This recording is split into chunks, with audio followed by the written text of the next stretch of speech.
Not everyone in school is a cool or popular student. Not every boy or girl was participating in school activities or was a sports superstar. It was a privilege for just a few students. Those who were popular had a lot of privileges. However, there were other girls and boys who were bullied and no one wanted to befriend or communicate with them. These people were called losers. So how to survive in school if you are a loser? Let's figure out first how a person gets to be considered a loser. When kids start going to school, they all start equally from the same starting spot.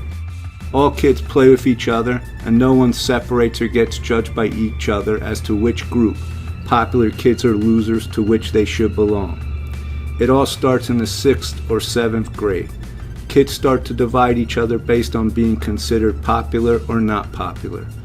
In order for a teenager to get into the popular circle, he has to offend, pick on, or beat someone who is weaker than him. That way they receive approval from the popular group and will be able to hang out with them. But in case they will not offend or pick on weaker students, the so-called cool students will start abusing them instead, and thus they will become losers too. Of course, if you are born a good-looking girl, you will always get a key and path to success, not only in your class, but also generally in life. As for guys, this isn't always the case. If you have been classified to the loser group, then by the 8th or 9th grade, your grades and school performance will start to suffer. Your grades will fall to C's and D's because you will always be under the stress from overthinking that if you do something wrong, the class will boo, laugh, or pick on you. Plus, all the teachers usually tend to help out the more superstar students. But you aren't going to get any favors from the teachers, and you will have to earn everything yourself with hard work. Your simple trip to school becomes a torture, because you could get cursed or bullied, could even have all your pocket money that your parents gave you taken from you. Thus, when you get to school, you are already in a bad mood, stressed out, and you cannot get better grades because you are under such stress from being bullied. Often these kids don't want to tell their parents about getting bullied by classmates and singled out because to your parents you're always the best, the smartest, and most beautiful kid on this planet, and you don't want to change their perception of you.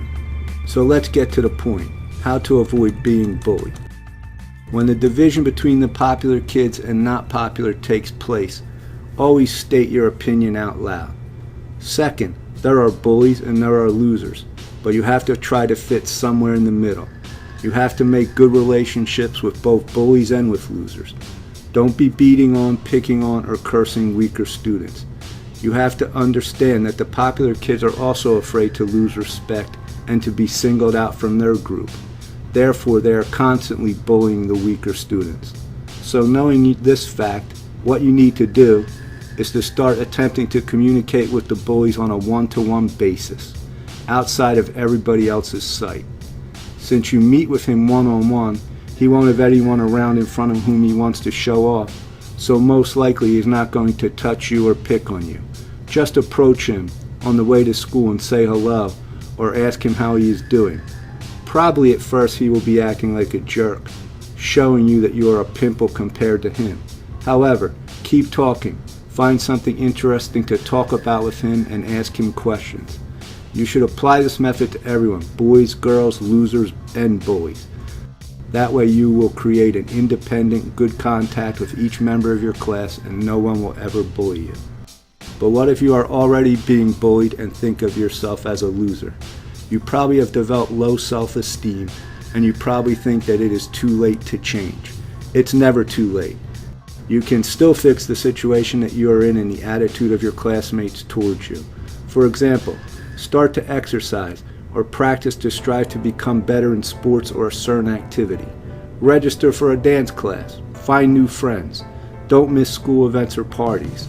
Those are perfect places where you can begin to communicate with the popular kids in your class and they could begin to change their attitude towards you. You could ask me, how come you know all this, and make these suggestions. What makes me an expert? I will tell you this. I was not bullied, neither was I a cool, popular guy. I actually wasn't interested in becoming a cool guy in my class, but I didn't allow anyone to bully me. I stood in the middle of these two groups.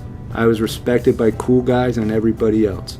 My strategy was to communicate face to face with each and every one in my class. Here is an example of how the popular guys would react when I was speaking out. Usually during the collective conversations with the teacher, such as who is going to clean the class at the end of the school day or discussing some classmate's bad behavior, the popular guy would comment about it. If someone else, a less popular person, made a remark, everyone would smirk or laugh toward this unpopular guy. During that conversation, I would be quiet. The neutral guys like me would not say a word. But as soon as the cool guy would dare to start making negative remarks to a less popular, bullied kid, he would feel uncomfortable, shut up, and would become very shy. At that moment, I would begin to speak. Everyone would start to pay attention to my words and no one would interrupt me. And if anyone would decide to say something bad towards me, the cool guys would shut him up. That's it. I like my position in the class and the strategy that I developed really works. At the end, I want to say that I finished my school 10 years ago, and many of those popular kids and superstars have become alcoholics or losers themselves. They still live in their parents' houses. As for the so-called losers, most of them became IT programmers and make very good livings. In addition, the most beautiful girl in our class got married to one of these so-called losers who created his own IT company. The funniest part of this is that one of the cool popular guys has worked as a security guard in that company for many years. The coolest guy in class's wife is working for a good company and she makes more money than him. You may say this sounds like a soap opera, but it's all true. So try to attempt this strategy. Don't let yourself be bullied, and most of all, be yourself. In the long run, it will work out for you.